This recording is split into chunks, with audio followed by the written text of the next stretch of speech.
Hello students, today I am going to start 12th class physics 4th chapter moving charge and magnetism। जैसा आप जानते हो कि एक करंट कैरिंग वायर अपने आसपास क्या बनाता है, तो आंसर होगा मैग्नेटिक फील्ड।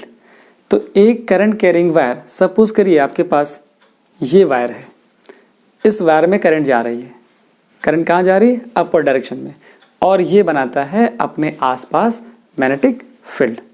तो इस मैग्नेटिक फील्ड में जब मैं रखूँगा एक चार्ज तो क्या होगा?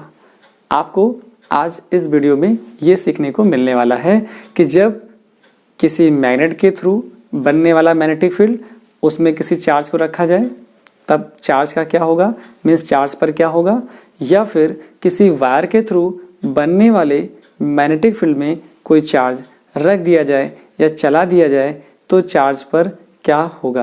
तो टॉपिक का नेम है force on moving charge in a uniform magnetic field. तो हम सीखेंगे इस वीडियो में क्या होगा फॉर्मूला और फिर उसका इम्पॉर्टेंस क्या है। बहुत इंपॉर्टेंट बात यहाँ पे आपको सीखने को मिलने वाली है, तो मैंने उसको ज्ञान की बातें लिखी हुई है। यहाँ पर आपको ये समझना होगा स्टूडेंट्स कि ज्ञान की बातें क्या है। यहाँ से क्वेश्चन बनता है। अगर आप 12th बोर्ड में हैं तो आपके लिए टॉपिक सिंपल आपको समझना होगा, लेकिन अगर आप नीट या जेईई की प्रिपरेशन कर रहे हैं तो आपको ज्ञान की बातों में से एक क्वेश्चन मिल जाएगा कि डेप्थ इस टॉपिक की क्या है, वो आपको ज्ञान की बातों से ही समझ में आएगा। फिर मैं डिस्कस करूंगा आपके साथ कि what are the rules for finding the direction of magnetic force. बहुत अच्छे अच्छे एग्जाम्पल्स लेंगे जिससे आपका ये टॉपिक बिल्कुल क्लियर हो जाए। ओके स्टूडेंट्स, तो करते हैं वीडियो की शुरुआत और समझते हैं कि अगर ये करंट कैरिंग वायर है और इसमें करंट जा रहा है, तो मैंने बोला आपसे कि करंट कैरिंग वायर है तो ये बनाता है अपने पास आसपास क्या, मैग्नेटिक फील्ड। और इस मैग्नेटिक फील्ड की क्या मैग्नीट्यूड होगा, इसकी क्या डायरेक्शन होगी, ऑलरेडी हम लोग डिस्कस कर चुके हैं। बायो-सेवर्ट लॉ आपने पढ़ा, एम्पियर-सेवर्ट लॉ आपने पढ़ा, और आपको उन दोनों लॉ की हेल्प से मैग्नेटिक फील्ड निकालना आ गया। डायरेक्शन भी निकालने के लिए मैंने आपको 3 रूल बताए थे। पहला रूल क्या था? Screw rule, second right hand thumb rule, और थर्ड रूल मैंने आपको एक्सप्लेन किया था राइट हैंड पाम रूल, जिसको आप मैजिकल पाम रूल भी कहते हो। और मैंने फोकस भी किया था कि आप इस रूल को अच्छे से समझ लीजिए। ओके, एक बार मैं फिर क्लियर करता हूँ। जैसे ये वायर है, ये करंट कैरिंग वायर, इसमें करंट जा रही है आई। इस वायर से अगर मैं पूछूं यहाँ पर, क्योंकि बनाता तो ये वायर मैग्नेटिक फील्ड है, कैसे बनाता है आप देखिए, ये वायर अपने आसपास क्या बना रहा है, मैग्नेटिक फील्ड लाइंस बना रहा है। इस मैग्नेटिक फील्ड लाइंस में कुछ ऐसे मैंने शो कर दी। तो मैं अगर आपसे पूछूं कि इस पॉइंट पर मैग्नेटिक फील्ड की डायरेक्शन क्या है, या इस पॉइंट पर मैग्नीट्यूड क्या है, तो आप क्या करोगे, आप अप्लाई करोगे बायो-सेवर्ट लॉ को या फिर एम्पियर-सेवर्ट लॉ को, जिससे यहाँ पर आप मैग्नीट्यूड बता पाओगे। फिर मैं पूछूंगा कि डायरेक्शन क्या है, तो डायरेक्शन के लिए मैंने आपसे बोला कि आप राइट हैंड पाम रूल या मैजिकल पाम रूल को याद रखिए। क्या करना है, अपने राइट हैंड को स्ट्रेच करना है, राइट हैंड के जो 4 फिंगर्स हैं उनको उस पॉइंट की तरफ ले जाना है जहाँ पर आपको मैग्नेटिक फील्ड फाइंड करना है, और thumb should be in direction of current. जरा देखिए, ये डायरेक्शन ऑफ करंट है, थंब में हो गया, और जो 4 फिंगर्स हैं वो उस पॉइंट की तरफ इशारा कर रही हैं जहाँ पर मुझे मैग्नेटिक फील्ड फाइंड करना है। तो ये करंट की डायरेक्शन में हो गया थंब, और 4 fingers in the indicate the point where we have to find magnetic field. जिस तरफ मुझे फील्ड फाइंड करना है उधर ये फिंगर गई, उधर की तरफ इशारा कर रही हैं, और फिर इन फिंगर को कल कर दीजिए। तो इसका मतलब हुआ कि अंदर की ओर मैग्नेटिक फील्ड होगा। तो यहाँ पर मैग्नेटिक फील्ड क्या होगा, जो बी होगा वो होगा इनसाइड। तो मैंने क्रॉस बना दिया। ऐसे ही इस साइड में भी फाइंड कर सकता हूँ। कैसे फाइंड करोगे, आप अपने राइट हैंड को ही यूज़ करोगे। राइट हैंड को यूज़ किया, थंब हो गया करंट डायरेक्शन में, और इस पॉइंट पर अगर मैग्नेटिक फील्ड चाहिए तो वो कैसा हो गया, अपवर्ड हो गया। तो बहुत सिंपल हो गया, अपवर्ड होगा फील्ड तो उसको लिखते हो किससे, डॉट से लिखा जाता है। तो ये अपवर्ड मैग्नेटिक फील्ड हो गया, और ये हो गया downward magnetic field. Downward magnetic field समझ में आया, अपवर्ड समझ में आया। डायरेक्शन निकालनी है तो मैंने आपको रूल भी समझा दिया ठीक है, मैग्नीट्यूड निकालना है तो फिर आप बायो सेवर्ट लॉ यूज़ करिए या तो फिर एम्पियर रेटल लॉ यूज़ करिए। आज का जो कंसेप्ट है, आज आपको सीखना है कि फोर्स कितना लगेगा। ठीक है, तो क्या करिए, आप यहाँ पर एक चार्ज रख दीजिए, यहाँ पर क्या करिए, एक चार्ज क्यू रख दीजिए। इस फील्ड के अंदर एक मैंने चार्ज रखा, कौन सा चार्ज रखा, प्लस क्यू चार्ज रखा। इसको मैं बना देता हूँ ब्लैक से। देखिए ये आपके पास क्यू चार्ज है, लेकिन ये कैसा है, रेस्ट पे है। तो एक अच्छी सी इन्फॉर्मेशन आपको मिल गई कि जब चार्ज रेस्ट पे होता है और मैग्नेटिक फील्ड में होता है, और ये मैग्नेटिक फील्ड हो सकता है कि वायर ने बनाया हो या किसी मैग्नेट ने बनाया हो, तो वायर के थ्रू जनरेट मैग्नेटिक फील्ड में या फिर मैग्नेट के थ्रू बनी हुई मैग्नेटिक फील्ड में जब आप एक चार्ज रखते हो रेस्ट की कंडीशन पे, तो उस पर ये फील्ड कोई भी फोर्स अप्लाई नहीं करती। बहुत अच्छी बात आपको मिलने वाली है, इसको ज़रूर नोट करिएगा कि मैग्नेटिक फील्ड रेस्ट चार्ज पे कोई फोर्स अप्लाई नहीं करती। Magnetic field doesn't apply any force on charge which is at rest. अगर इसी चार्ज को मैं चला दूं, कैसे चला दूं, तो देखिए ये आपके पास वायर था, इस वायर ने अपने आसपास बनाई मैग्नेटिक फील्ड। क्लियर, इस वायर ने अपने आसपास बना ली मैग्नेटिक फील्ड। ये मैग्नेटिक फील्ड ऐसे बन गई। अब क्या हुआ कि मैंने क्या किया, एक चार्ज लिया Q और इस चार्ज को V वेलोसिटी से मैंने चलाया। तो क्या देखा, ये चार्ज अपनी जो नॉर्मल पोजीशन थी उससे डिफ्लेक्ट हो गया। क्या हुआ, डिफ्लेक्ट हो गया। जाना चाहिए था सीधे, ये थोड़ा सा इधर टर्न हो गया। अब जाना चाहिए था सीधे, फिर और इधर टर्न हो गया। मतलब क्या हुआ, इस पे फील्ड ने एक फोर्स लगाया जिससे चार्ज रोटेट होता जा रहा है, मतलब टर्न होता जा रहा है, इधर मुड़ गया, इधर मुड़ गया। मतलब क्या हुआ, जब क्यू मोशन पे था, कहाँ था, चार्ज मोशन पे था, तब मैग्नेटिक फील्ड ने चार्ज पर फोर्स अप्लाई किया। तो अब आपको ये समझना है कि ये जो फोर्स लगा चार्ज पे, वो फोर्स किसकी वजह से लगा, ये फोर्स लगा इस मैग्नेटिक फील्ड की वजह से जो वायर ने क्रिएट की। वायर में मैग्नेटिक फील्ड कैसे आया, करंट की वजह से आया।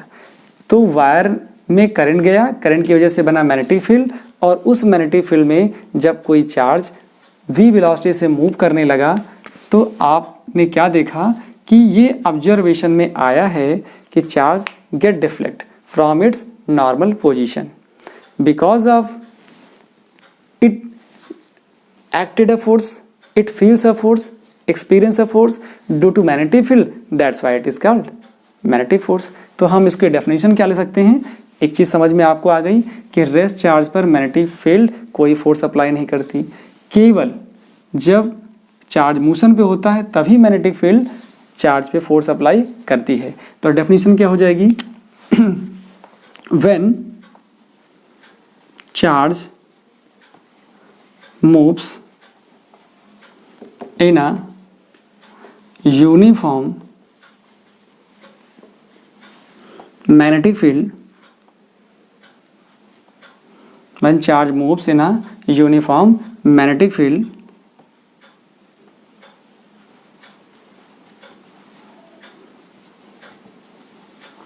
it experience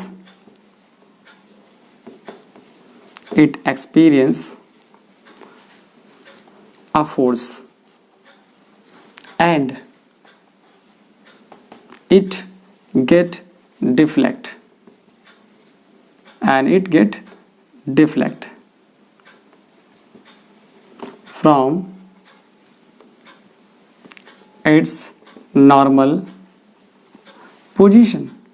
from its normal position means from its path, इसको आप ऐसा लिख सकते हो, from its path called magnetic force.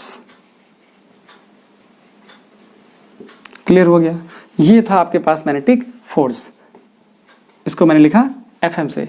अब ये जो फोर्स है इसके पास स्पेशलिटी है कि ये फोर्स की, इस फोर्स की क्या स्पेशलिटी है कि ये फोर्स केवल मैग्नेटिक फील्ड की स्ट्रेंथ पे डिपेंड नहीं करता, ये और भी बहुत सारे फैक्टर्स थे जिन पे डिपेंड करता है। तो कौन कौन से फैक्टर्स थे, magnetic force Fm depend upon what, its depend upon strength of magnetic field.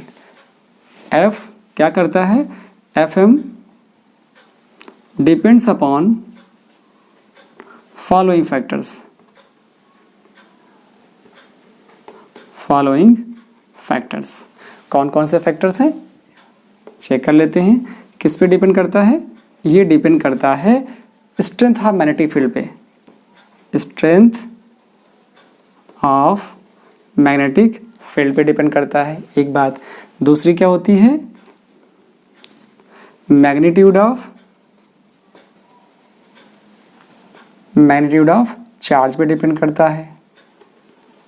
Clear, magnitude of charge क्या होता है, क्यू होता है। स्ट्रेंथ ऑफ मैग्नेटिक फील्ड क्या होती है, बी होती है। क्लियर, फिर आपको क्या मिला कि ये वेलोसिटी ऑफ चार्ज पार्टिकल पे डिपेंड करता है।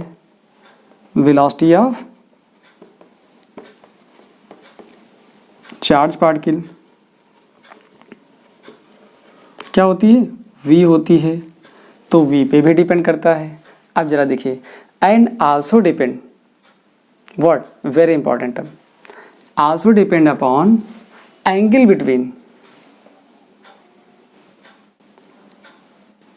Depend, f depends also angle between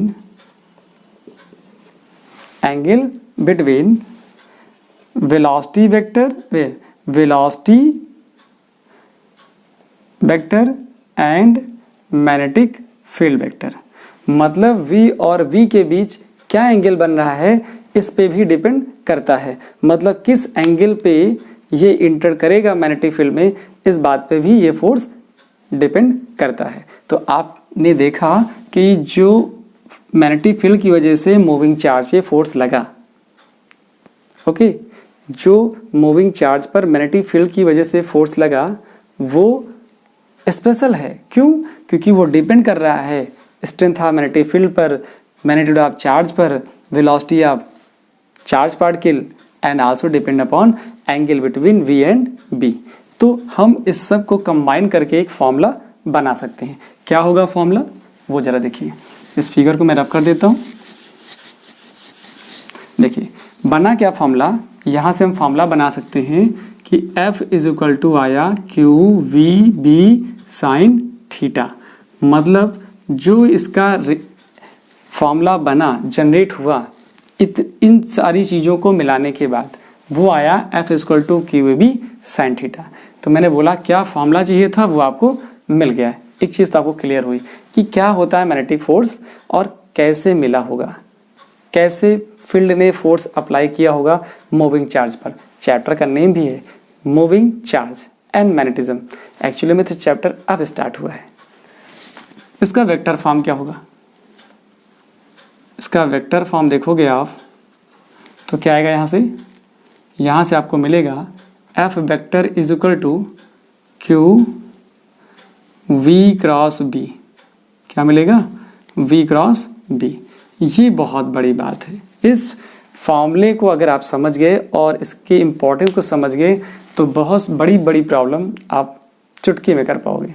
वो मैं सिखाने जा रहा हूँ। देखिए यहाँ पर थीटा क्या होता है, थीटा एंगल होता है बिटवीन, यहाँ का थीटा क्या होता है, where theta be the angle between, where between velocity vector and magnetic field vector. ये जरूर याद रखिएगा। अगर आपसे कोई पूछता है QAB साइन थीटा है तो QAB साइन थीटा में थीटा क्या है, तो आप उसको आसानी से बता सकते हो कि theta is the angle between velocity vector, कि वेलोसिटी क्या है, कहाँ जा रही है, और मैग्नेटिक फील्ड कहाँ जा रही है। अब हो सकता है कि ये वेलोसिटी हो और ये मैग्नेटिक फील्ड हो सकता है कि ये वेलोसिटी हो और ये मैग्नेटिक फील्ड हो। ऐसा हो सकता है कि ये वेलोसिटी हो गई, ये मैग्नेटिक फील्ड हो गई, या ये मैग्नेटिक फील्ड है, ये वेलोसिटी हो गई। हो सकता है ऐसे हो जाए कि ये वेलोसिटी हो गई, ये मैग्नेटिक फील्ड। तो बहुत सारी चीज़ें हैं, दोनों के बीच का एंगल आपको दिखना है। तो ये सारी चीज़ें आप समझ गए। अब हम बात करेंगे आपसे इम्पोर्टेंस, जो आपको अच्छे से समझना है। इस वीडियो की जो अच्छी बात है, ज्ञान की बात है, वो इस इम्पोर्टेंस में छिपी हुई है, वो मैं आपको क्लियर करना चाहता हूँ।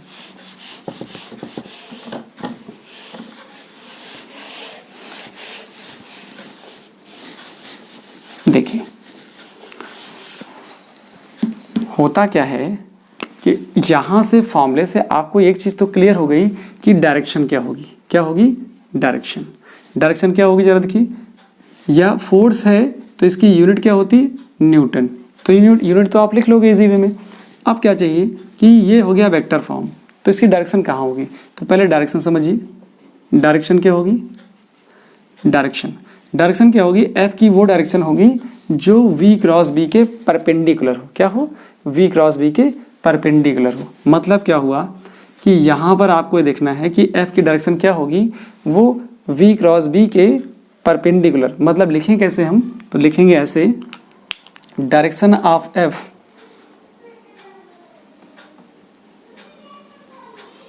Direction of fm, fm is ये है fm मैग्नेटिक फोर्स। क्लियर? ये है magnetic force. fm is what? Direction of fm is perpendicular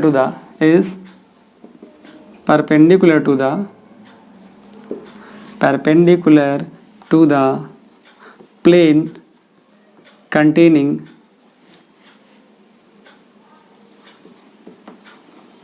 जो भी प्लेन होगा उस प्लेन के परपेंडिकुलर होगा। Direction of fm is perpendicular to plane containing either upward or downward।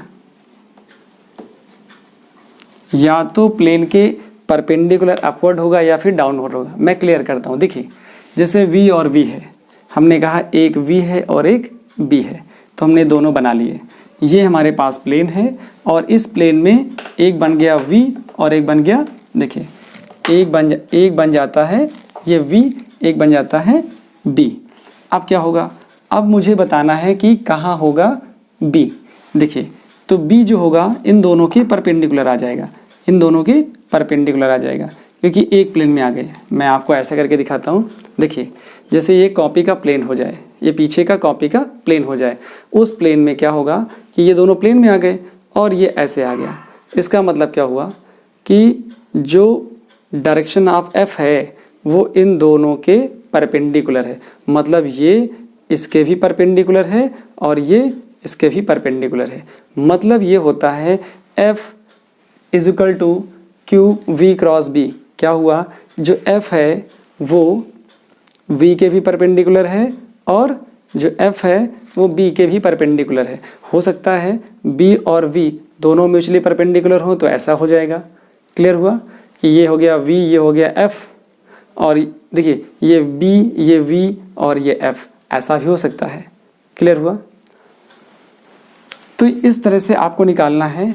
हो सकता है कि डायरेक्शन ऐसी हो, ऐसी, तो ये तो हो गए v और b, इधर हो जाएगा, इधर से देख सकते हो क्या, ये हो जाएगा आपके पास यहाँ से ऐसे, ये हो गया फोर्स की डायरेक्शन। हो सकता है कि ये ऐसे भी हो जाए। अब ये डिपेंड कैसे करेगा वो मैं आपको रूल्स के थ्रू समझा दूंगा, लेकिन अभी क्या समझना है कि या तो अपवर्ड होगा या फिर डाउनवर्ड होगा। अच्छा आप समझिए ज़रा सा इसकी डेप्थ क्या है, इस फॉर्मूले की क्या डेप्थ है वो समझाना चाह रहा हूँ मैं आपको। देखिए यहाँ से क्या मालूम चला आपको, यहाँ से ज्ञान की बातें, ज्ञान की क्या बातें हैं जिस पे आपको न्यूमेरिकल लगेगा। क्लियर हुआ? अब ज्ञान की बातों में क्या आता है कि f vector fm is equal to Q v cross b लिखा है। इसका ये बिल्कुल मतलब समझिए आप कि यहाँ से हम ये लिख सकते हैं कि fm is what? fm is perpendicular to v vector. एक बात दूसरी की होगी कि fm is also perpendicular to b vector. बात क्लियर है? अच्छा अगर ये दोनों परपेंडिकुलर हैं तो इसका क्या मतलब हुआ? इसका मतलब ये हुआ कि अगर मैं यहाँ पर ऐसे बनाऊँ, ये हो गया वेलोसिटी वेक्टर और ये हो गया फोर्स वेक्टर, दोनों परपेंडिकुलर हैं तो थीटा की वैल्यू कितनी हुई? 90, ये हो गया फोर्स। अब जरा देखिए इसको बनाइए, यहाँ पे अगर बनाना चाहें आप तो क्या बनेगा, जाके यहाँ से आएगा, ये हो गया आपके पास F और ये हो गया आपके पास B, क्लियर। और इसको आपने लिखा theta equal to 90 degree, clear. आपको ये तो काइनेमेटिक्स में पढ़ा ही होगा आपने कि जिधर फोर्स होता है उधर एक्सेलरेशन होता है, कंफर्म है। तो इसका मतलब है इसकी डायरेक्शन में ही एक्सेलरेशन होगा, बिल्कुल क्लियर। अच्छा, ये भी जानते हो जिधर वेलोसिटी होती है उधर ही डिस्प्लेसमेंट होता है। इसका मतलब ये हुआ कि इधर डिस्प्लेसमेंट मैं लिख लेता हूँ ds, s भी लिख सकते हो, ऐसा कुछ नहीं, आप लिख लीजिए यहाँ क्या s वेक्टर, ये हो गया डिस्प्लेसमेंट वेक्टर, क्लियर। अब जरा देखिए, अगर दो वेक्टर क्वांटिटी म्यूचुअली परपेंडिकुलर हैं तो क्या होता है, उनका स्केलर प्रोडक्ट 101% जीरो होता है। क्या होता है, स्केलर प्रोडक्ट 101% जीरो होता है। मतलब अगर दो वेक्टर क्वांटिटी म्यूचुअली परपेंडिकुलर हैं, नोट करो हैं, तो क्या होगा, उनका स्केलर प्रोडक्ट जीरो होगा। मतलब यहाँ से ये हो सकता है क्या, F dot B vector is equal to zero, clear, and A dot B vector must be equal to zero. याद रखिए इन्हीं से क्वेश्चन आपको करने हैं और मैं आपको कराऊंगा। ऐसे क्वेश्चन में वीडियो के लास्ट में आपको मिल जाएंगे, आप वहां से देख सकते हो। देखिए इससे क्या लिखोगे, ये दोनों म्यूचुअली परपेंडिकुलर हैं, दोनों वेक्टर हैं, तो क्या होगा, यहाँ से आप लिखोगे F dot V vector is equal to zero. मैं क्या बोल रहा हूँ, अगर दो वेक्टर क्वांटिटी हैं म्यूचुअली परपेंडिकुलर हैं तो must be scalar product of them zero. Scalar product of these two vectors must be equal to zero, ये होगा। एंड क्या होगा, F dot S is equal to zero. बड़ी अच्छी बात है कि फोर्स और डिस्प्लेसमेंट क्या होता है, वर्क। क्या होता है, वर्क। इसका मतलब ये हो गया W इक्वल टू ज़ीरो आ गया। इसका क्या मतलब हुआ, इसकी बहुत बड़ी मीनिंग निकल के आने वाली है कि work done on moving charge in a magnetic field. क्या हो गया, work done by magnetic force, work done by magnetic force. ये कौन सा फोर्स है, ये है मैग्नेटिक फोर्स। मैं लिख रहा हूँ hence work done by magnetic force, magnetic force कहाँ पर, on moving charge, on moving charge is always zero, is always zero. इसको नोट करिए, ये बहुत इंपॉर्टेंट और ज्ञान की बात है। ये अगर समझ गए तो न्यूमेरिकल में आपको कोई प्रॉब्लम नहीं होगी इस आर्टिकल से रिलेटेड। ओके बेटा, तो इसको आप नोट करिए। अब हम लोग समझते हैं कि ज्ञान की बातें हो गई, तो हम समझेंगे क्या रूल्स होते हैं जिनके थ्रू हम डायरेक्शन ऑफ मैग्नेटिक फोर्स निकालना सीखेंगे। आपको मालूम हो गया यहाँ से कि जो फोर्स होता है उसकी यूनिट क्या होती है, उसकी यूनिट होती है न्यूटन। और आपने ये सीखा ज्ञान की बातों में कि जो दो क्वांटिटी वेक्टर हो और परपेंडिकुलर हो तो उनका स्केलर प्रोडक्ट हमेशा जीरो होता है। ये दिमाग में बसा लो। और आपने वेक्टर फॉर्म देखा और ये भी सीखा कि theta is the angle between velocity vector and magnetic field vector. ये आपको अपने दिमाग में रखना है। हम लोग क्या बात करने वाले हैं, rules for finding the direction of, यहाँ पे लिखा हुआ है ये कि रूल्स फॉर फाइंडिंग द, क्या होते हैं rules for finding the direction of FM। जो मैग्नेटिक फोर्स है उसकी डायरेक्शन कैसे फाइंड करोगे, उसके लिए क्या रूल होते हैं। तो सबसे पहला रूल सबसे जो पहला रूल है वो है स्क्रू रूल। क्या होता है? Screw rule. बहुत सिंपल है स्क्रू रूल। स्क्रू रूल में कैसे समझोगे आप? तो आप क्या करिए, 2 टेबल बना लीजिए, बस ऐसे ही। ये आपको समझ में आ गया। एक टेबल ये बन गई और दूसरी टेबल आपने ये बना दी। ठीक है, अब इस टेबल में क्या करना है आपको? कुछ नहीं करना। ये टेबल है, देखो ऐसे बना दी।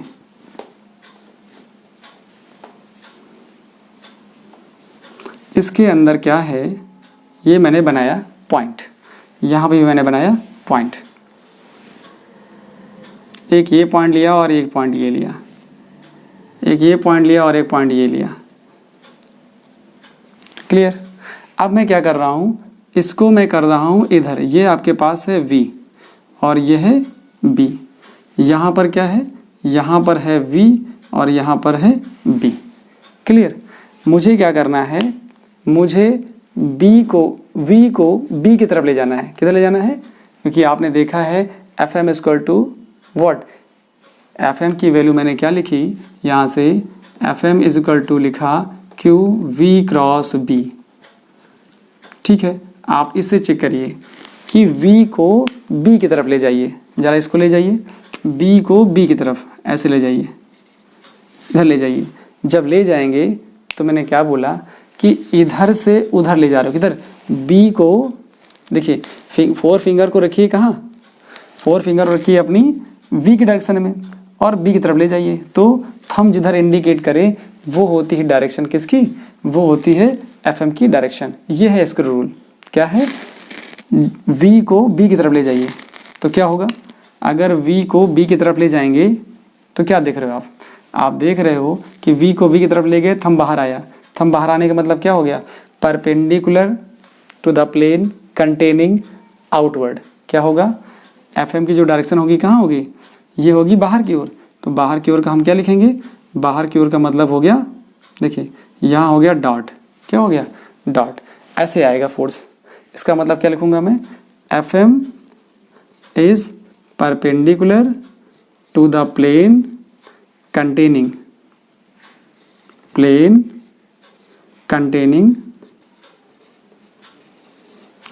Perpendicular to the plane containing outward. ये बात हो गई। अब इसको ज़रा समझिए, मैं कह रहा हूँ कि अब B को V की तरफ लाइए। कहाँ लाना है? देखिए ये ऐसे आया, मतलब क्या हो गया, perpendicular to the plane inward. इसको मैं क्या लिखूँगा यहाँ पे, इनवर्ड लिखना है। ऐसे आया। अब इसको दिखा सकते थे, ऐसे है तो डाउनवर्ड दिखा दीजिए। इसको कहाँ दिखा सकते थे, डाउनवर्ड दिखा सकते थे आप। ये हो गया FM। FM का मतलब क्या हो गया, परपेंडिकुलर टू द प्लेन, कहाँ हो जाएगा, inward. Perpendicular to the plane, plane कौन सा है, ये तो प्लेन बोर्ड का है। आप कॉपी पे लिखोगे तो plane of copy, perpendicular to the plane containing, ये हो जाएगा इनवर्ड। ये हो जाएगा, यहाँ क्या हो गया, perpendicular to the plane containing outward. Outward को दिखा सकते हो कैसा, अंदर मतलब दिखाना है बाहर की तरफ, तो बाहर वाले को हम ऐसा दिखा सकते थे। ये हो गया FM। बट ये ऐसे नहीं है, ये ऐसे है। ठीक है, ये वाला ऐसे नहीं है, ये वाला कहाँ है, ये वाला अंदर है। समझ रहे हैं आप, ये ऐसे तो अंदर, इस वाले में ऐसे तो बाहर। क्या यूज़ करना था, सिर्फ राइट हैंड यूज़ करना था। अब जरा देखिए, हम लोग बात करते हैं दूसरे रूल की बात। ये तो स्क्रू रूल हो गया। स्क्रू रूल के बाद हम लोग बात करेंगे फ्लेमिंग लेफ्ट हैंड रूल। क्या होता है, Fleming left hand rule. Left hand rule भी बहुत आसान है। देखिए फ्लेमिंग लेफ्ट हैंड रूल क्या आता है, second, Fleming left hand rule. Fleming left hand rule क्या कहता है, बहुत सिंपल सा,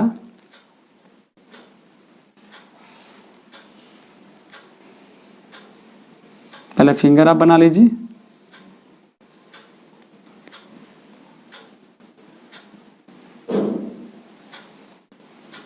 देखिए अच्छा तो नहीं बना होगा ये, बस एक है हैंड्स, ठीक है, थोड़ा और बड़ा बना देता हूं मैं।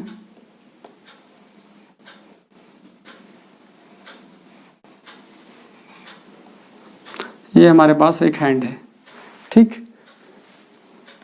तो इस हैंड में जरा देखिए आप, यहां से क्या हो रहा है,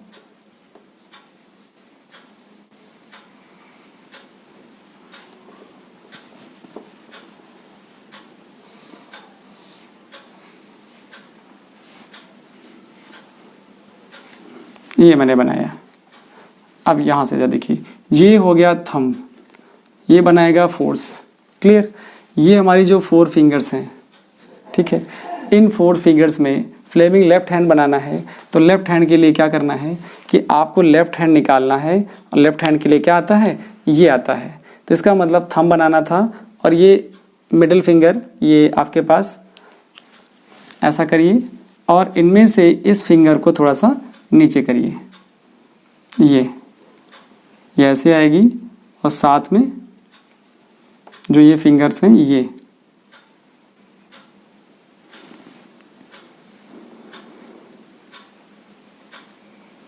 ऐसे आ गई। तो इसका मतलब ये जो डायरेक्शन है ये बताती है आई, और ये बताती है मैग्नेटिक फील्ड की line.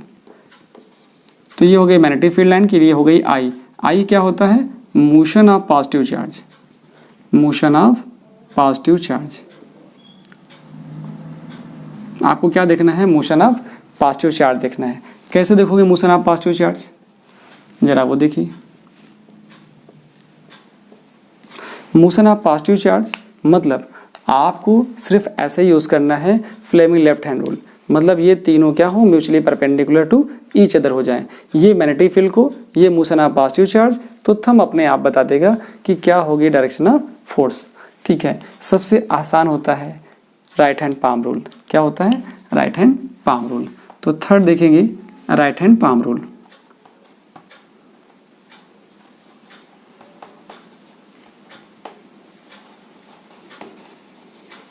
Right hand palm rule क्या कहता है, सिर्फ आप फिंगर्स को अपने बना लीजिए,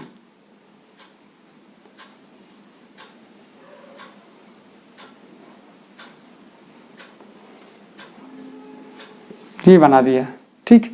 ये बताती है मैग्नेटिक फील्ड को, क्या बनाती है, मैग्नेटिक फील्ड को, और ये बताती है किसको, ये बताते हैं करंट को। क्या बताते हैं, करंट को।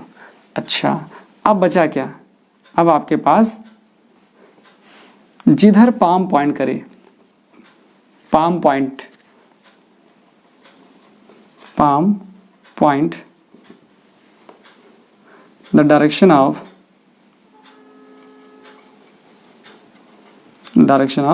फोर्स, ये बताता है डायरेक्शन ऑफ फोर्स को। बहुत आसान है। जैसे मैं आपको एग्जांपल देता हूँ, उसके थ्रू आपको बहुत इजी वे में समझ में आएगा कि फ्लेमिंग लेफ्ट हैंड रूल आसान है, पाम रूल आसान है। मैं तो आपको सजेस्ट करूँगा कि राइट हैंड पाम रूल को खूब यूज़ कीजिए। सिर्फ कुछ राइट हैंड को निकालिए, राइट हैंड का ये होता है पाम, ठीक है। ये रखिए मैग्नेटिक फील्ड की डायरेक्शन में, कहाँ रखेंगे, मैग्नेटिक फील्ड की डायरेक्शन में रखेंगे। फिर थंब रखेंगे in the direction of current, कहाँ रखेंगे, in the direction of current. Current का मतलब क्या होता है, मोशन ऑफ पॉजिटिव चार्ज, ठीक। फिर जिधर ये पाम कर जाए, पाम जिधर पॉइंट करे वो डायरेक्शन ऑफ मैग्नेटिक फील्ड होती, सॉरी डायरेक्शन ऑफ फोर्स होता है। इसी से हम निकालते थे मैग्नेटिक फील्ड भी राइट हैंड पाम रूल से, ठीक है। वहाँ भी 3 रूल होते थे, राइट हैंड थंब रूल होता था, ठीक है, इसका रूल भी होता था, और पाम रूल को भी यूज़ करते थे। जरा देखिए, अब मैं क्वेश्चंस लेता हूँ जिससे आपको डायरेक्शन एकदम क्लियर हो जाए। कैसे, देखिए मैंने ये बनाया क्रॉस साइन,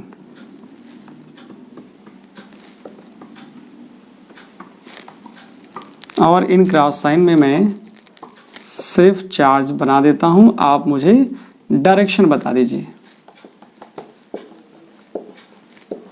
ये है मैग्नेटिक फील्ड बाहर की ओर है, इनवर्ड, ठीक। ये है क्रॉस, ये है इनसाइड, और ये वाले हो गए, देखिए ये क्रॉस है, ये इनवर्ड है,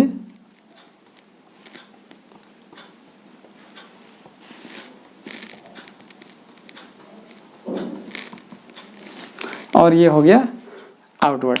ये मैग्नेटिक फील्ड क्या है, इनवर्ड, और ये हो गया ये इनवर्ड और ये आउटवर्ड। ज़रा देखिए करना क्या है, मैंने क्या किया, एक चार्ज लिया क्यू ले लिया और इस चार्ज को मैंने मूव कराया इधर विद वेलोसिटी v। फिर मैंने दूसरे चार्ज को लिया, इसको मैंने मूव कराया किधर, इसको मूव कराया इधर विद वेलोसिटी v। क्लियर। फिर मैंने किया एक चार्ज लिया q, इसको मैंने मूव कराया ऊपर विद वेलोसिटी v। फिर मैंने क्या किया, एक चार्ज लिया q, इसको मैंने मूव कराया नीचे विद वेलोसिटी v। मुझे डायरेक्शन चाहिए। अब क्या हुआ, इधर देखिए ज़रा सा, यहाँ पे लिया मैंने चार्ज q, इसको मैंने मूव कराया इधर, फिर मैंने मूव कराया इसको इधर विद वेलोसिटी v। फिर इसको मैंने मूव कराया किधर, इसको कराया ऊपर विद वेलोसिटी v। और दूसरा चार्ज लिया, उसको मैंने मूव कराया नीचे विद वेलोसिटी v। अब मुझे क्या चाहिए, सब जगह डायरेक्शन फाइंड करनी है। तो सो सिंपल है, देखें कैसे। पहले मैं बात करता हूँ इसके लिए क्या है, जब आप इसको देखोगे तो मैग्नेटिक फील्ड इनसाइड, ठीक है, और जो v है वो इस साइड में है। तो क्या करना है मुझे, अपने राइट हैंड को निकालेंगे, रखेंगे कहाँ, इसको रखिए मैग्नेटिक फील्ड की डायरेक्शन में, और इसको रखेंगे कहाँ, in the direction of motion of charge. मतलब जो v की डायरेक्शन है वो ये हो जाएगी कि चार्ज जा किधर रहा है, जो हमारा चार्ज है वो जा रहा है इधर। तो ठीक, मैग्नेटिक फील्ड हुई इनसाइड। मैंने थंब को रखा कैसे, ऐसे रखा राइट हैंड, ठीक। जब ऐसे रखेंगे फील्ड अंदर है और जा चार्ज इधर रहा है, तो फोर्स कहाँ लगेगा, फोर्स लगेगा ऊपर। कहाँ लगेगा, ऊपर। तो इस पर फोर्स की डायरेक्शन क्या हो जाएगी, ये हो जाएगी FM। ये निकल आया, क्लियर। इस पे ज़रा देखिए, इस पे देखोगे मैग्नेटिक फील्ड कहाँ, अंदर, और ये मोशन कैसा है, इधर। फोर्स कहाँ लगेगा, नीचे। इस पे फोर्स लगेगा नीचे, ये हो गया। ज़रा इस पे देखिए, मैग्नेटिक फील्ड कहाँ, अंदर। अब कहाँ लग रहा फोर्स लग रहा इधर। क्यों, क्योंकि ये ऊपर जा रहा, फील्ड कहाँ, अंदर, तो जाएगा किधर, पाम इधर जा रहा है, तो हमारे लिए फोर्स इस पे इधर लगेगा। ये हो गया FM। इसको आप बता दीजिए क्या होगा। देखिए ये है फील्ड कहाँ, अंदर, फिर V है नीचे, ये कहाँ जाएगा, उस साइड। मतलब इस पे जो फोर्स लगा ये लग गया इधर। आई होप ये आपको समझ में आया होगा। राइट हैंड पाम रूल बहुत आसान होता है, बहुत आसान। इस पे ज़रा बात करिए। देखिए यहाँ क्या है, मैग्नेटिक फील्ड किधर, मैग्नेटिक फील्ड बाहर हो गई। अब क्या करना है, इसको रखना है थंब को in the direction of positive charge. ऐसे हो गया आपकी तरफ, ये जा उधर रहा है, फील्ड आपकी तरफ आ रही है। अब क्या हो गया, फोर्स नीचे, तो इस पे फोर्स नीचे हो गया। ज़रा इस पे देखिए, इस पे कहाँ है, इस पे फील्ड इधर, और अब की बार जा इधर रहा है, इधर जाएगा, तो पाम कहाँ जाएगा, ऊपर। ये हो गया फोर्स। इस पे देखिए, इस पे क्या होगा, सिर्फ हाथों का खेल है। मैग्नेटिक फील्ड बाहर, चार्ज कहाँ, ऊपर जा रहा है, तो फोर्स उस साइड में जाएगा। ये हो गया फोर्स। अब जरा देखिए इसकी बात करिए, इसकी बात करोगे तो क्या है, फील्ड इधर, जा कहाँ रहा, नीचे, तो फोर्स कहाँ, इस साइड में। तो इसका मतलब ये हो जाएगा इस पे फोर्स इस साइड में। ये बात आपको समझ में आ गई होगी। अब मैं देखिए ये बना देता हूँ। ये है हमारे पास कुछ फील्ड, और इस फील्ड में मैं दो चार्ज दिखाता हूँ आपको। पहला चार्ज क्या है, पहला चार्ज आपके पास है ये कि कोई Q है वो ऊपर जा रहा है, ठीक, और यहीं पर Q है -Q, ये भी ऊपर जा रहा है। ये आपके पास विद वेलोसिटी v हो गया। क्या हो गया, ये आपके पास वेलोसिटी v और ये भी वेलोसिटी v हो गई। अब आपको बताना है फोर्स क्या होगा इन पे। ये आपके पास फील्ड की डायरेक्शंस हैं, ओके। ये आपके पास फील्ड की डायरेक्शन है B। आपको यहाँ पर बात करनी है। देखिए फील्ड किधर है, इधर हो गया, फिर V कहाँ, ऊपर, फील्ड उस साइड, V ऊपर, फोर्स कहाँ, अंदर। तो अंदर को क्या लिखोगे, यहाँ जो फोर्स होगा वो होगा क्रॉस में। कैसा होगा, क्रॉस में। तो मैं इसको क्या लिखूँगा कि फोर्स कैसा है, फोर्स है इनवर्ड डायरेक्शन में। तो इनवर्ड का मतलब क्या हुआ, फोर्स यहाँ पर होगा इनवर्ड डायरेक्शन। इसका मतलब अभी इस टाइम पर जो फोर्स ऐड करेगा ये होगा प्लेन ऑफ बोर्ड इनसाइड। आप क्या लिखोगे, force will act perpendicular to the plane of board inward, ये आएगा। जरा यहाँ पे देखिए, यहाँ पे चार्ज नेगेटिव है, बी केयरफुल, नेगेटिव है। आप अपना सारा काम करिए पॉजिटिव को मान करके, जो भी डायरेक्शन आए उसको नेगेटिव ले लेना, इतना सा काम है। ठीक, फील्ड उधर, फील्ड उधर मैंने कर दिया। Thumb in the direction of positive charge, positive charge. ठीक, फोर्स कहाँ, अंदर, लेकिन ये चार्ज कैसा है, नेगेटिव। तो फोर्स कहाँ होगी, मैंने बोला कंसीडर पॉजिटिव को करके करिए, जो भी डायरेक्शन आए उसके अपोजिट कर दीजिए। तो अब यहाँ पे फोर्स कैसा होगा, यहाँ जो फोर्स होगा वो ऐसा होगा Fm। कहाँ, perpendicular to the plane of, perpendicular to the plane outward. क्या होगा, Fm is perpendicular to the plane outward. ऊपर वाले में क्या होगा, perpendicular to the plane, perpendicular to the plane inward, वो इनवर्ड हो जाएगा। तो ये जरूर याद रखिएगा कि माइनस और प्लस के चक्कर में कहीं गलत ना हो जाए आपसे। तो माइनस है तो प्लस की तरह ट्रीट करिए, जो डायरेक्शन आ रही हो उसकी अपोजिट कर दीजिए। आई होप आपको ये राइट हैंड पाम रूल, जो मैजिक रूल होता है, right hand magical palm rule, तो आपको समझ में अच्छे से आ गया होगा। अब हम न्यूमेरिकल्स की बात करते हैं, जिससे ज्ञान की जो बातें हमने आपसे की हैं उनका एक्चुअल में आपको मीनिंग समझ में आए। ओके स्टूडेंट, नोट करिए इसको।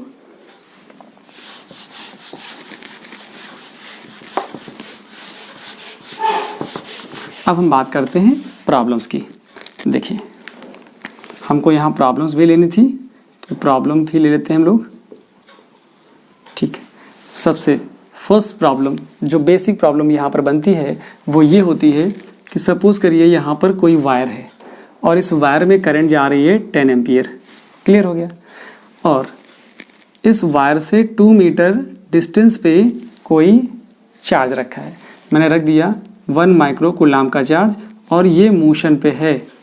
कोई चार्ज था Q equal to 1 micro coulomb charge, और ये क्या है, मोशन पे है with velocity v equal to 10 metre per second.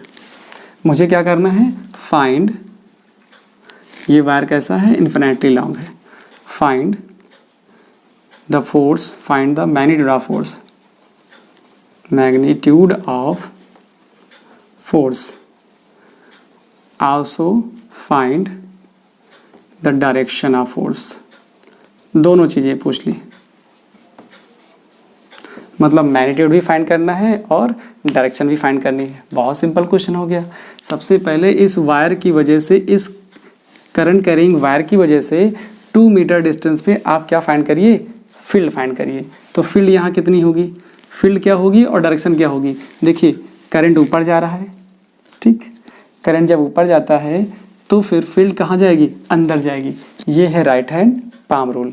इसको रखिए ऐसे, करंट की डायरेक्शन में थंब हो जाए और जिस पॉइंट पे फील्ड निकालनी है वहाँ पर फिंगर को ले जाइए और इनको कल कर दीजिए, तो अंदर जाएंगी। तो यहाँ पर जो फील्ड होगी इस पॉइंट पर B, वो होगी इनवर्ड।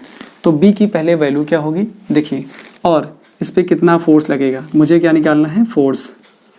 फोर्स क्या होगा, V मालूम है, ये Q मालूम है, B ही तो चाहिए था, तो B निकल आएगा। तो F इक्वल टू कितना आएगा, FM equal to QVB sine theta. Theta भी आपको नहीं मालूम, मालूम कर लेंगे आप।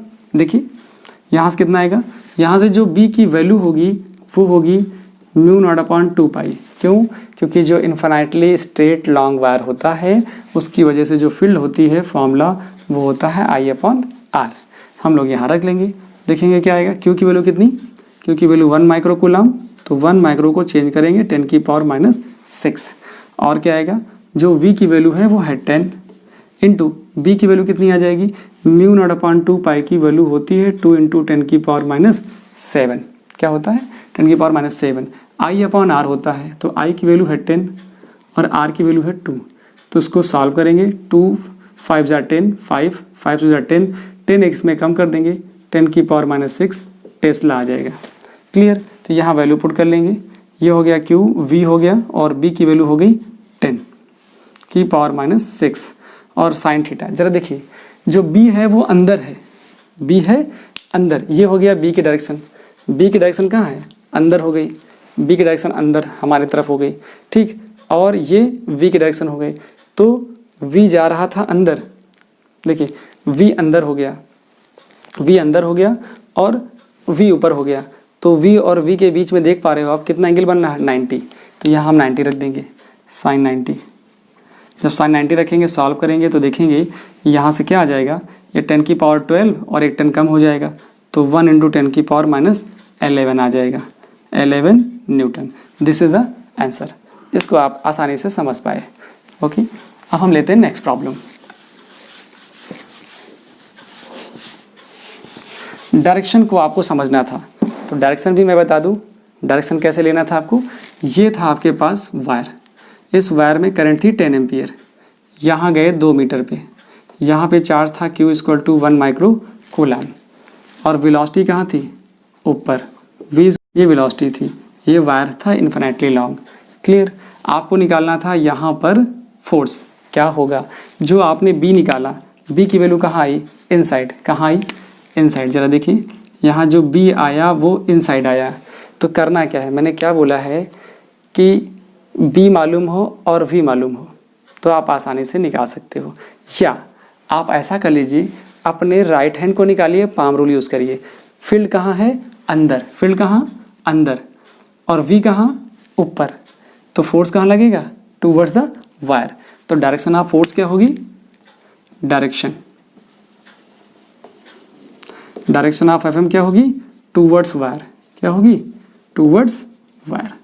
तो क्वेश्चन का आंसर आपको प्रॉपर मिल गया कि डायरेक्शन कैसे होगी, वो भी आपने निकालना सीखा। राइट हैंड ले गए, फील्ड थी अंदर, V था ऊपर, फोर्स कहाँ? Toward the wire.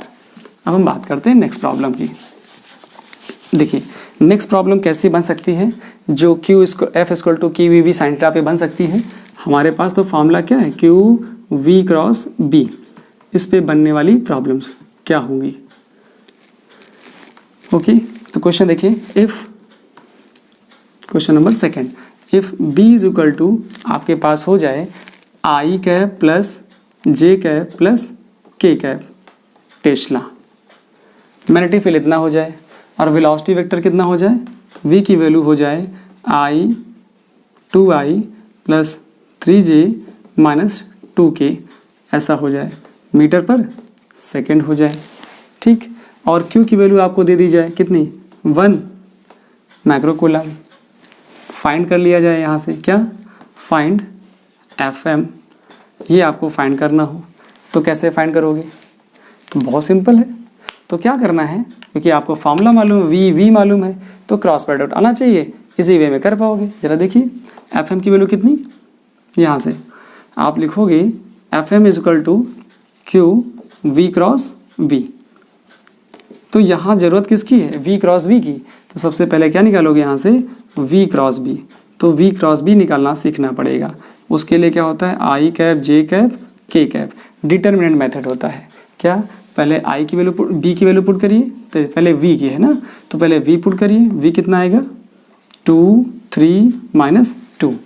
फिर पुट करिएगे 1 1 1। एक चीज़ ध्यान रखेंगे, ऐसे क्वेश्चन को जब आप क्रॉस प्रोडक्ट निकालोगे तो ये याद रखना पड़ता है, पहले ये करोगे फर्स्ट, फिर सेकेंड ये करोगे और बीच में लगाओगे माइनस। नहीं करोगे तो खतरा है, याद रखिएगा, खतरा है, क्वेश्चन गलत होगा। क्या आएगा ज़रा देखिएगा, आई कॉमन कर लिया आपने, ये बंद किया, ये बंद कर लीजिए, ऐसा। पहले आप क्या करोगे? ये बंद कर लेंगे, ये बंद कर लेंगे, क्या आएगा आपके पास? आपके पास आएगा ये, देखिए फिर से ये मैंने बंद कर दिया, पहली लाइन पहला कॉलम, पहली रो पहला कॉलम बंद, बचा क्या? ये बच गया, ये बच गया। इसके बचने का मतलब क्या हुआ? यहाँ आप ऐसा लिख सकते हो, यहाँ आ जाएगा 3 3 माइनस 2 देखिए 3 -2, यहाँ से आया 1 1, फिर आएगा -j कैप। इधर देखिए -j कैप के साथ क्या आने वाला है, फिर आएगा k कैप। ठीक है, i cap -j cap plus k cap.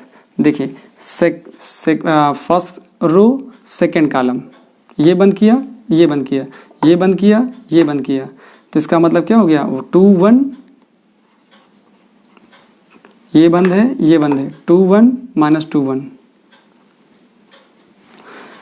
अब फर्स्ट रो बंद है और थर्ड कॉलम बंद हो गया।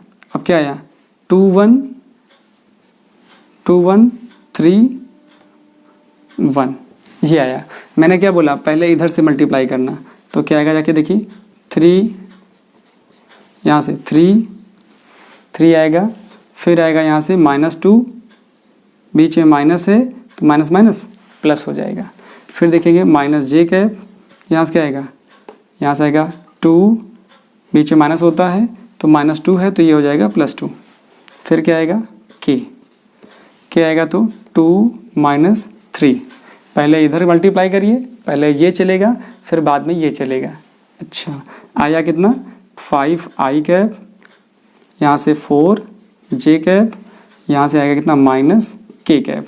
जब आपका क्रॉस प्रोडक्ट निकल आए तो फिर आपको कुछ नहीं करना, फिर फॉर्मूले में रख दीजिए, इस फॉर्मूले में वैल्यू पुट कर दीजिए। क्या आएगा, आंसर आएगा, यहाँ से आएगा FM = Q की वैल्यू कितनी थी, वो थी 10⁻⁻6 कर दिया। फिर आएगा क्या, यहाँ से आया 5i cap -4j cap k cap, और ये आएगा न्यूटन में। इस तरह से आप भी आंसर निकाल सकते हो। तो आपको समझ में आया होगा कि इजी वे में कैसे क्रॉस प्रोडक्ट करना होता है। ये तो फर्स्ट ईयर का था, ऑब्वियसली आपको आना चाहिए। ओके, हम नेक्स्ट क्वेश्चन लेते हैं जो ज्ञान की बातों पर डायरेक्टली बेस्ड होगा। जो हमने आपसे ज्ञान की बातें की हैं वो डायरेक्टली उसी क्वेश्चन पे बेस्ड होगी। ओके, क्वेश्चन लिख रहा हूँ मैं। If question number 3, if a moving charge is projected in a magnetic field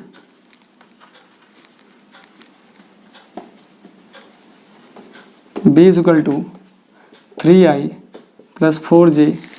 clear, इस मैग्नेटिक फील्ड में किसी मूविंग चार्ज को प्रोजेक्ट किया गया and charge is accelerated with an acceleration a is equal to xi cap plus 3j cap. Find the value of x। Question समझिए, बहुत deep बात कर रहा है क्वेश्चन कि आपको सिर्फ मैग्नेटिक फील्ड दिया है और एक्सेलरेशन दिया है। क्या दिया है, b की वैल्यू दे दी गई 3i cap plus 4j cap, और एक्सेलरेशन दे दिया गया xi cap plus 3j cap. तो आपको मैंने कंसेप्ट क्या सिखाया, कंसेप्ट ये सिखाया यूजिंग कंसेप्ट ये सिखाया कि FM is equal to what, Q V cross B। Clear, ये मैंने सिखाया कि यहाँ से जो FM है is perpendicular to V and FM is also perpendicular to B vector, ये सिखाया।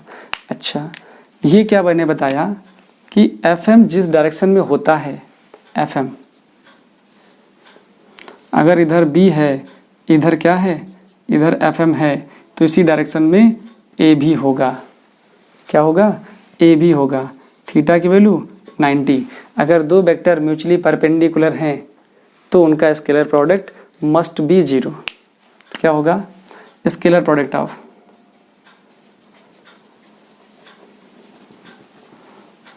A vector dot B vector must be equal to 0। अब 0 हो गया तो ए की वैल्यू कितनी, ए की वैल्यू है x i cap plus 3 j cap dot 3 i cap plus 4 j cap is equal to 0। ऐसा आया। मैं क्या कर सकता हूँ यहाँ से, देखिए इसको मल्टीप्लाई कर दीजिए। मल्टीप्लाई करो कितना आएगा, इससे मल्टीप्लाई करोगे आएगा 3x। i का i से होगा, j का j से होगा, तो i का i से किया तो 1 हो गया, और यहाँ हो जाएगा 3x प्लस यहाँ हो जाएगा 12 हो गया इज इक्वल टू 0। तो यहाँ से रिजल्ट क्या आ गया, x की वैल्यू आ गई -4। क्या आ गई, -4। और आपको लिखना पड़ेगा since i dot i j dot j k dot k is equal to 1 and also i dot j dot k dot i is equal to 0 होता है। अलग अलग वालों का 0 होता है और सेम वालों का 1 होता है।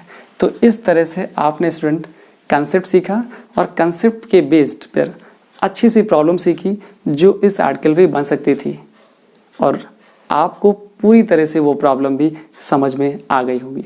Thank you student, thank you so much for watching this video.